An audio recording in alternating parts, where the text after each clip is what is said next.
So the experience of raising a twice exceptional child is one that can be really exciting and can also be very confusing, because twice exceptional students can have and do have great strengths in certain areas, but they also have weaknesses and limitations in other areas.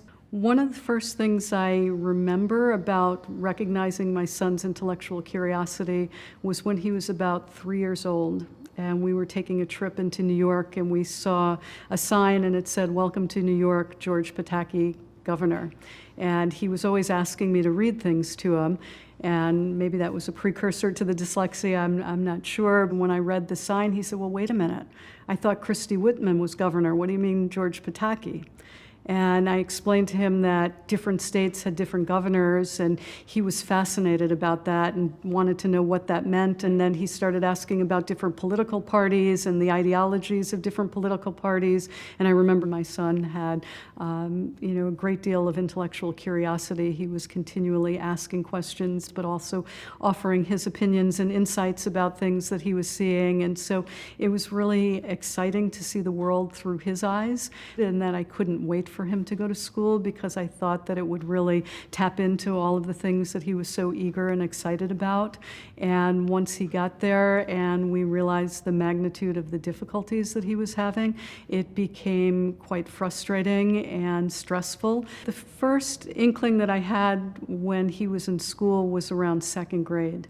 And they would have 10 words to learn for the week and have Friday spelling tests, and he would get anywhere from 0 to 2 answers right and 8, 9, or sometimes 10 wrong.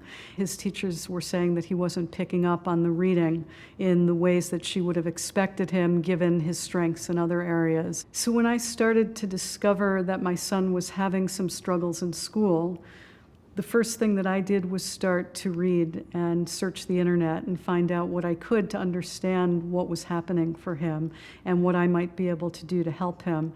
And I was fortunate to find somebody at a graduate program in school psychology who was very helpful in looking with me at some of the testing that the school had done on my son and helping to interpret what that meant and where I might be able to go forward with that.